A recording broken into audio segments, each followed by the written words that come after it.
Time now for Edmund O'Brien as... Johnny Dollar. Get out of bed and get your gumshoes on, Johnny. You're going to be busy. Who's this? Ed Bonner, and I'm calling you from Hartford. Heard you were in Boston this week. Get over to the Elwood Faber department store right away. Oh, call me later, Ed, would you? It's still 8 o'clock in Look, the we morning. got $300,000 worth of liability insurance on their fur department. Sure, later. Now they haven't got a fur department anymore. Just had 85 minks stolen. What?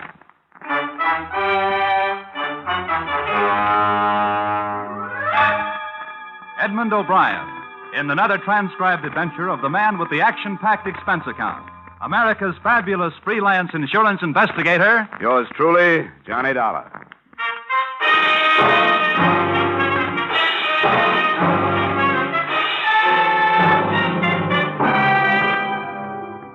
Expense account submitted by Special Investigator Johnny Dollar to Mr. Ed Bonner, Mutual Liability Company, Hartford, Connecticut. The following is an accounting of expenditures incurred during investigation of burglary affecting policy issued to Elwood Faber Department Store, Boston, Massachusetts, or the 85 Little Minks. Expense account. Item, $1.90, taxi fare to Stewart Street entrance of Elwood Faber Department Store, where a police emergency ambulance was standing open. 2 police officers were helping a man in a white coat load a blanket-wrapped figure onto the ambulance litter. I got my first information from the intern. What's up? Oh, I only work the wagon. I pick up where everything else left off. This guy's name's Cronin. He's a night watchman here. Dead? Oh, about an inch away. We already give him a transfusion upstairs. If the bullets don't kill him, the exposure will. What does that mean? Besides holes in his chest, he's also got frostbite. Somebody plugged him, let him lay in the cold storage vault where they keep the furs. How long ago? Oh, who knows? All right, Percy, wind it up. Let's get out of here. Come on.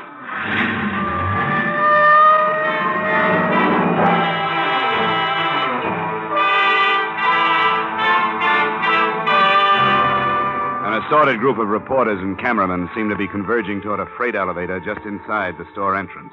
I converged with them, and we all rode up to the 5th floor, where 2 plainclothesmen from burglary detail stopped us. I showed my ID card, argued for 5 minutes, and finally got a frown and a thumb jerk. I walked across 35 yards of expensive carpeting through a cubbyhole office door into a large room. Standing in front of a huge refrigerated vault was a tall man in a black Stetson. His name was Delaney. We shook hands. Quite a thing, Dollar. Some guys walked out of here last night with 85 mink coats. It's a mess. You got a cigarette? Yeah, sure. Here you are. Thanks. Store's going to be closed all day while the burglary squad goes over it with everything they got. You can do what you have to do, too. Thanks, Lieutenant. I appreciate that. What do you figure, freight elevator or stairs? Either or both. I don't know. They must have had a panel truck or a big limo in that alley. Yeah, I noticed that on my way up. It'd keep any car hidden from the street, and they'd be able to work without being bothered. I got a man coming down to check for tire tracks, but it won't do any good. Whoever they were, they did it quiet, and they did it neat. Neat? Yeah. But quiet? You mean that night watchman, Cronin? Well, there must have been some noise when he walked into them and got shot. I hope he lives to tell us something. He's in tough shape. How about this? The vault? Just like the banks have, only smaller. And you can also hang meat in it. Not pried or blasted or cut into, just plain old-fashioned tumbler work. Sandpapered fingers and all. That wouldn't surprise me. Somebody was plenty good. Not even marks of a jimmy or pry tool to feel an edge. Just picked and plucked as nice as you please, and 14 little tumblers fell back. The door swung open. I thought that kind of thing stopped with Jimmy Valentine. Yeah, so did I. Who reported it? A guy named Dmitri Stroganoff, manager of the fur department. Come on. He's in his office now giving a statement to a couple of my boys. You can have a listen in. All I can say, I ask you, gentlemen, that I just hope... There's your pigeon, Donna. How could 80 such of you? things happen to Dmitri Stroganoff? Aha! Lieutenant Delahanty. Mr. Stroganoff, this is Mr. Dollar. He represents your insurance company. Oh, your acquaintanceship, Mr. Dollar, above all else I am glad to make. Aha! 85 mink coats valued at $300,000, coin of the realm. You have, of course, brought check for sale, yes? No. What? The adjuster will do that, Mr. Stroganoff. I'm an investigator, but don't worry. Week by week, month by month, 14 years, I get 2 words from the insurance company. 2 words, pay premium. Now it's Stroganoff's turn to say back his 2 words. Pay Stroganoff. Believe me, Mr. Stroganoff, your money's waiting for you in a vault in a bank in Hartford where nobody can get it but you. Waltz, pa. Suppose you go right on with your statement, Mr. Stroganoff. We have to have it, you know. Why is my 8 for Mink in this direction? I answer you. Customer telephones Friday. Send over Mink coat right away, she says. I send. Night comes, she wears coat to party. To breakfast next morning, she's also wearing coat. Maybe eggs she's eating. To party Saturday and to cocktail Sunday also. Monday, aha. My husband does not like coat. I'm sending back, she says. Mink. Real tough, Mr. Stroganoff. You can never tell what people will do next. Dmitri Stroganoff can tell. Look, if you'll just answer a few questions... This morning, even as I arise, comes to me a feeling of doom. Yes. Yes. Well, now about... Something is going to happen bad, I said to myself. And when I get here, no, even before I get here, I slip and fall. No, even before that. Parking ticket for too long pass. No, even before that.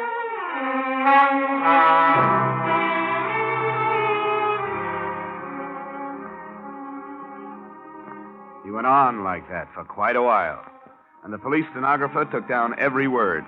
His whole testimony typed up into 23 single-spaced pages, but only the following was of any use. Stroganoff arrived at the store at approximately 8:45, found the vault door open and inside the wounded watchman Cronin, also the mink coats gone. Stroganoff notified insurance company. Stroganoff notified police in that order. Expense account, item. $1.35 for 2 ham sandwiches, 2 bottles of beer, all of which I shared with Lieutenant Delaney in Stroganoff's office. All kinds of heists. Jewels, trucks, cars, banks. But this is the best so far. A real 14-carat double-breasted A-number-1 dilly. That's what it is, Dollar. How'd they get in that safe? They just opened it up and walked in the same way you walk in your own front door, Lieutenant. Yeah, but how? Who's that good? Who? Well, there's the creepy kid. They always say he's that good. You and me both know Creepy died 12 years ago at Dunamore. And there was Dancing Dan Marathon. Dancing Dan. He couldn't open a 2-bit padlock if he had the key. Who is good, Johnny? Who could do it? I wish I knew.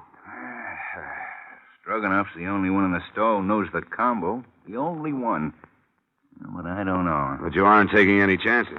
Didn't I see 2 of your men tail him out of here? You bet your life you did. And by the way, didn't you put in a call to your office and have him checked on? You bet your life I did. Cop work. All the time we got... Delaney. Yeah, hi, Richie. Well, give it to me. Yeah. Mm-hmm. All right, thanks. Hospital, Dollar. The night watchman? Cronin died 10 minutes ago without saying a word.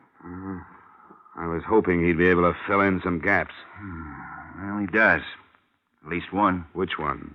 The other watchman's story about playing the radio. What other watchman? Al Reedy. Oh, I'm sorry, Dollar. Maybe you passed him up. Well, tell me about him. Was he shot, too? No. We questioned him first thing this morning. You see, Cronin made the rounds, and Reedy held down the office. Reedy didn't know nothing about anything last night. He was listening to his radio in his office downstairs. What gap does that fill? And Doc says Cronin got it with a .32. That'd fit. They don't make much noise, and a man leaning into a radio close. Reedy, huh? Well, where can I find him? Right here. He's waiting in the locker room. Why, do you want to talk to him? Yeah. Mind? Oh, help yourself, Dollar. Thanks. Oh, Dollar. Yeah? You're looking for $300,000 worth of mink coats. I'm looking for a killer. Don't be a wise guy when you do your poking around, huh? I'll try to keep my nose clean, Lieutenant.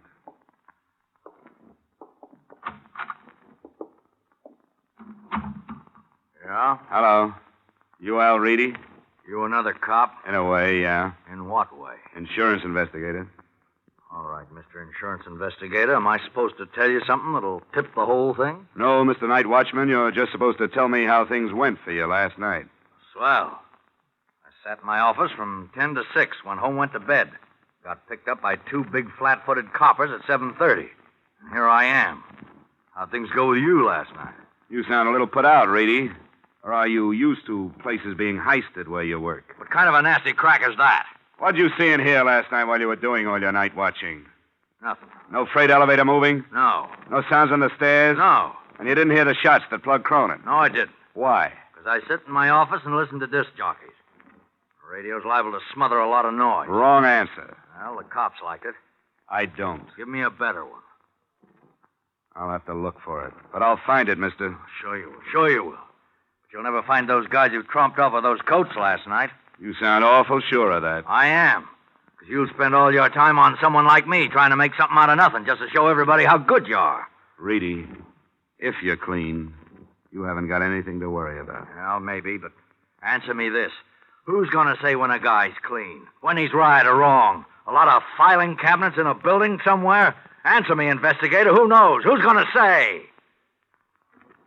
Let me alone. Just let me alone.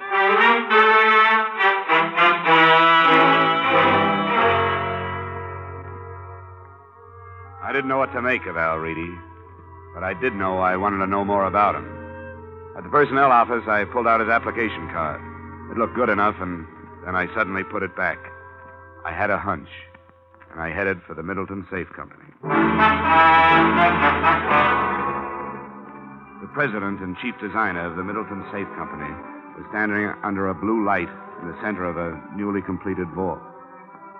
He seemed lost in the huge room of shiny, gleaming metal all around him. Please excuse me for not receiving you in my office, Mr. Dollar. Inspection day? Something like that. Now, this is what I call the Big Haze.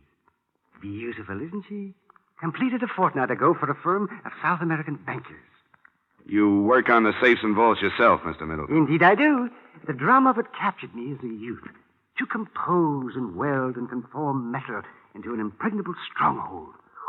Oh, it's fascinating, huh? Yes, of course. Fine metal, case-hardened, perfectly alloyed Ohio steel. Strength, Mr. Dollar. Strength. But then I bore you, sir. And now then, why are we meeting? So you can tell me something about safes and vaults, Mr. Middleton? Oh, I dare say I could, sir. But I'm afraid you'll have to be more specific. All right. Tell me about the kind of vault you manufactured for the Elwood Faber department store. A vault for... Oh, yes, the fur vault. Oh, yes, of course. What precisely do you wish to know about that vault? How someone could open it without knowing the combination. Oh, an impossible occurrence. Have you read the morning papers? Papers? What about them? That particular vault was opened last night and all the furs taken. What do you say? Looted? Well, that's impossible. It happened. That's why I'm here. This is quite a... Oh, dear me, Mr. Dollar. Of course, you'll want a thorough account from my organization. Of course. And I shall be glad to furnish you with any information that might be helpful. I'd like to know how the combination was set and who knows it. But I'd have to know the serial numbers on that particular vault. Yeah, try these. Oh, well, you're a very efficient man, Mr. Dollar. I see you've jotted them down. Well, let's go up to my office and look them up. Oh, no, sir. That won't be necessary. I recognize these serials. D4536. Oh, D. Oh, D stands for Dana. Mr. Dana set the final combination. Mr. Dana? My chief engineer for years. And who else besides him would know it? Myself and the person in proper authority at Elwood Faber, of course. Well, that would be Stroganoff. Anyone else here? No, sir. I'd like to talk to Mr. Dana, then. Well, I'm afraid that's quite impossible, sir. Oh? Albert Dana has been dead for 7 years.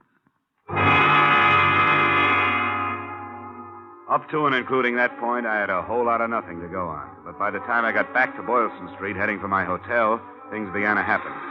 A police car pulled up at the curb, and a familiar Stetson on top of a familiar head leaned out of the window. Hey, Dollar, yo. Yeah, hello, Delaney. Hop in. Just come by to get you. I thought you might be interested in a guy. What guy? The one we found floating down the Charles River an hour ago. Who is he? I don't know. But it looked like he's got the same enemies as a night watchman named Cronin. Huh? Yeah. There were 232 slugs in him. We wouldn't have picked it so fast, only that's the second pair been through ballistics in one day. And they match? Like your two front teeth. The same gun killed the night watchman and the guy in the river.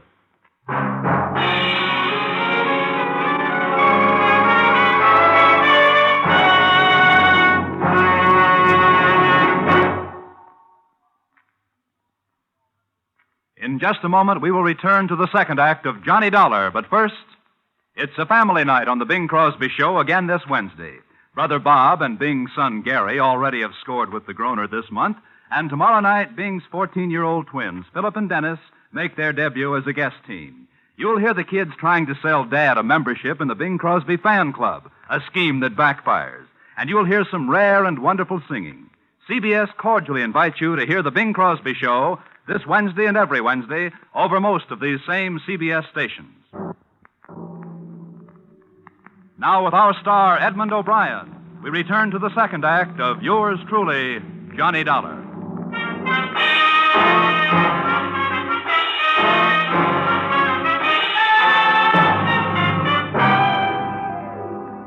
I spent half the night at the city morgue and police headquarters with Lieutenant Delaney, examining the body they found in the Charles River and trying to identify him.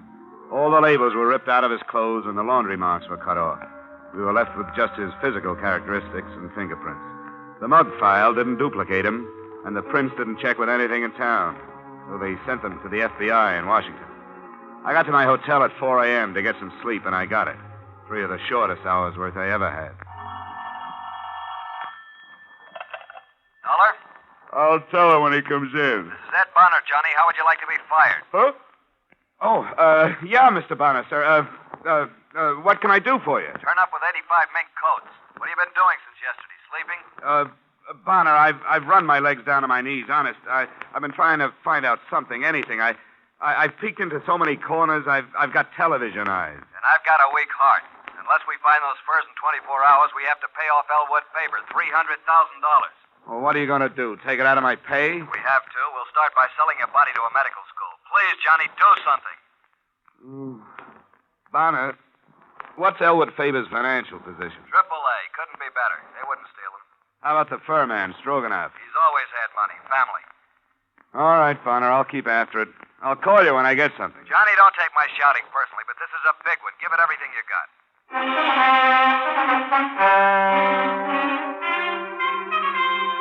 I forced myself to get out of bed, take a shower, and get my clothes on.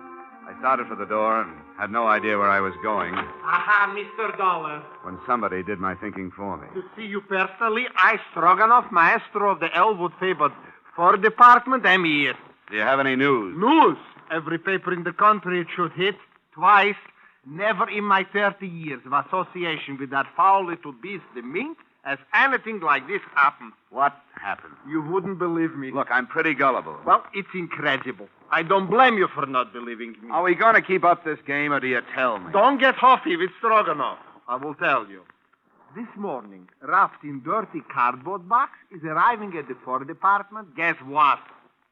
A mink coat. Incredible? Incredible indeed. You mean one of the coats was returned by mail? Right. Well, that's encouraging. I am not overjoyed. You still owe me for 84 coats.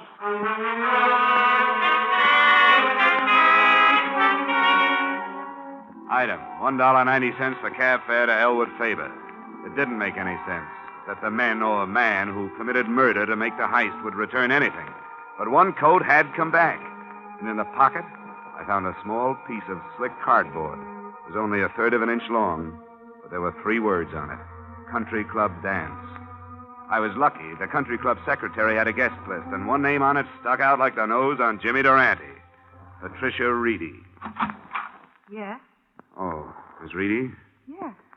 Who are you? Name's Johnny Dollar. Your father is employed at Elwood Faber, isn't he? That's right, but Is he in now?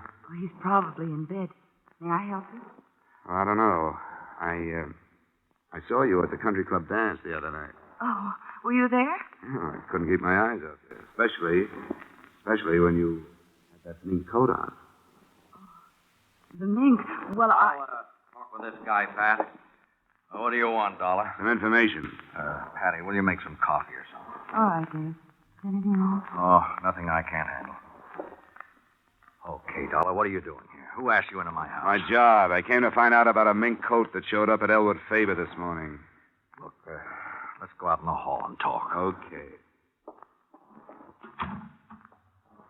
All right, Reedy, let's hear it. Now, don't go into a long song and dance. I'll tell you everything.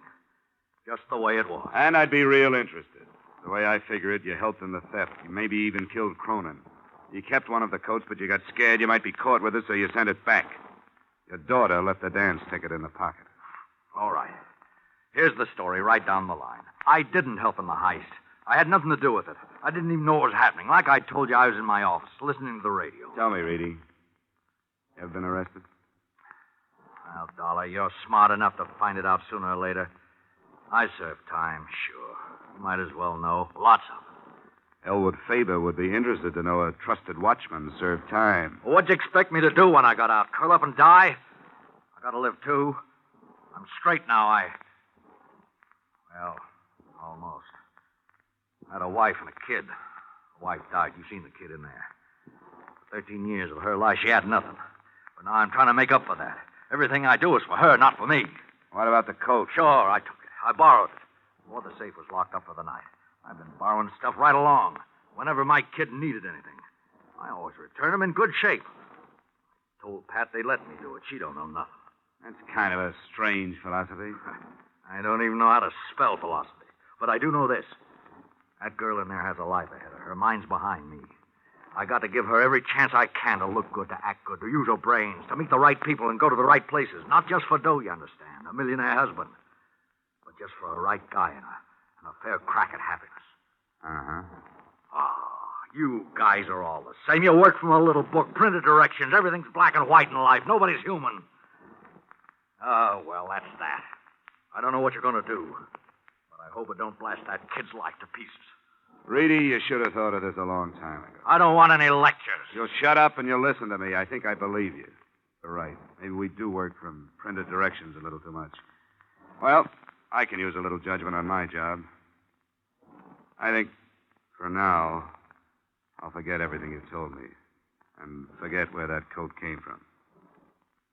Go on back to bed. Go on, Reedy. Well, I didn't expect that from you, Dollar. Reedy, I know what bad breaks are like, too. Oh, come on. Look, you'll have me doing that in a minute. Hey, Dollar, I don't go in for this stool pigeon stuff. I never have. Well, now, I see it another way. It doesn't matter what you tell as long as you tell it to the right guy. What does that mean? I'm going to give you something. It'll take them at least 24 hours to identify the guy they found in the Charles River. Picture in the paper this morning. Well, I can tell you right now who he is. Who is he? Ted Gray. Worked in Elwood Faber about 6 weeks. Was fired 2 weeks ago. How do you know? Oh, I just know.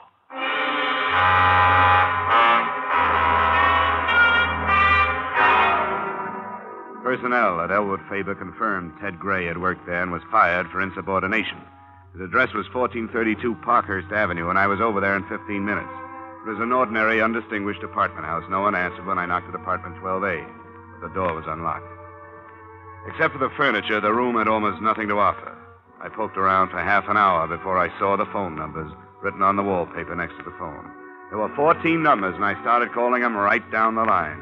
The first 7 produced such things as Ling Chi Chinese Hand Laundry, the Happy Hour Liquor Store, and several other things that didn't have the particular information I needed. On the 8th call, I got the result. Hello? Hello. Is Harry there? Harry? Harry who? Harry Gordon. But I'm sorry. You must have the wrong number. Oh. Sorry. That's quite all right. Maybe he didn't know Harry, but I knew him. At least his voice. I called Lieutenant Delaney and told him where I was going. It was dark by the time I got to the Middleton Safe Factory. There was a single work light spreading a sickly yellow glow over the main floor of the loading platform. There wasn't a sound when I entered. That was too good to last. It went off somewhere in the darkness, and I dropped behind a medium-sized safe and waited for a gun flash. Dollar! Johnny Dollar! What are you doing here? Looking for 84 mink coats, Middleton. I thought that was you on the phone, Dollar. How much money do you make? Not much, but save your breath. You're going to need it to run. A man of your talents could do a lot in South America. With 100,000 and a business. I could never remember all those Spanish verbs. Thanks. Have you got anybody coming? Lots of people, Middleton. Lots. If I hit you, how'd I know you weren't a burglar? You know, I'll never give up. And you'll have to shoot better than that. You missed me 10 feet. Oh, my windage screw is off. Is that the 32 you used on Ted Gray? No, this time I have a Luger. For special work. Like a Spitzer. Oh! Come on.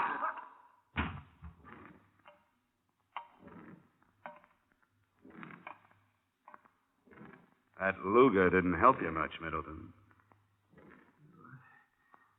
What an ignominious end. Yeah. You blew a good life.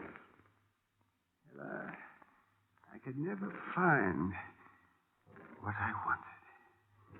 Look, I know why you kicked the watchman over, but why your own boy, Gray? He was in on the deal with me, but held out a coat for himself. That shows you how wrong you can be. It wasn't Ted Gray. You see, Middleton... Oh. Dollar! Over this way. You've been shooting up the town, Dollar. Now, what's this? Jessup K. Middleton, he's your boy. Yeah, boy, for what? For the fur heist and the bodies at the morgue. How do you know? Well, there's a safe full of furs on its way to South America somewhere. If you hurry, you might stop it at the port of New York. Why would he kill the guy in the river? And who was that guy? Ted Gray. He was the man who cased the Elwood Favor job. He reported 85 coats ready to go. And when only 84 showed up, Middleton thought he was holding back on him. Well, okay, Johnny. Thanks for doing all the work. I was just lucky, Delaney. You sure were. You could have been hit where it hurt worse. Come on, let's have the ambulance doctor look at that shoulder.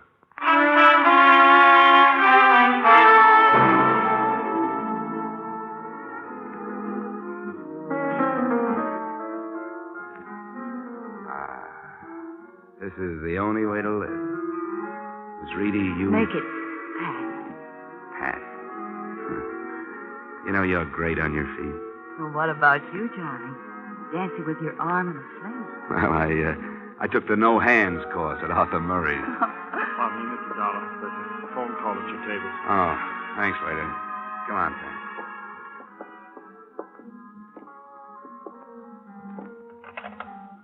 Johnny Dollar. Ed Bonner, Dollar. Bonner?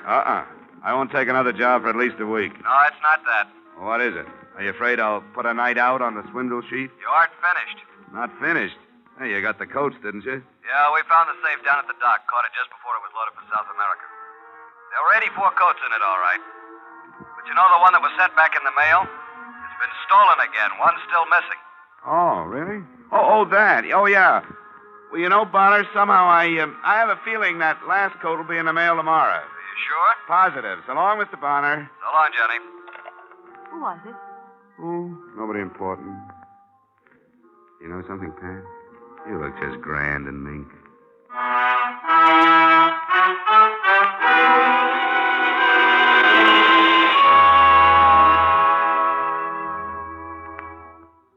Well, the coat did show up the next day and in the mail. Maybe she'll have one of her own someday. Me? I stuck around Beantown for a few days to get a better look at the Bunker Hill Monument, Paul Revere's home, and her deep blue eyes, which began hinting at wedding bells. So, expense account item, $11.75 back home, but fast. Expense account total, $384.16. Yours, truly, Johnny Dollar.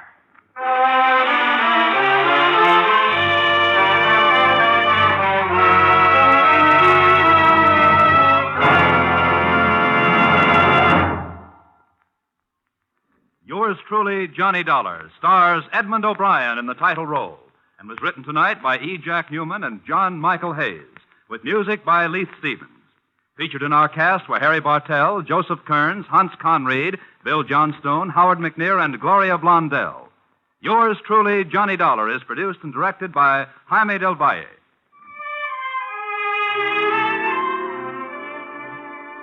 Join us next week when Edmund O'Brien returns in another transcribed adventure of... Yours truly, Johnny Dollar.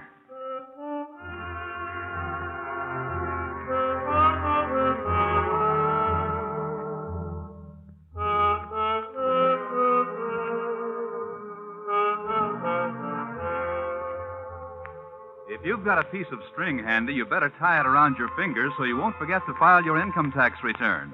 The deadline is March 15th, you know, and March 15th is right at hand. So to avoid penalties, file your returns promptly, but don't be in such a hurry that you forget to sign your name or attach your withholding statement. Now stay tuned for the adventures of Philip Marlowe, which follows immediately over most of these same CBS stations. This is CBS, where you meet Gene Autry every Saturday night, the Columbia Broadcasting System.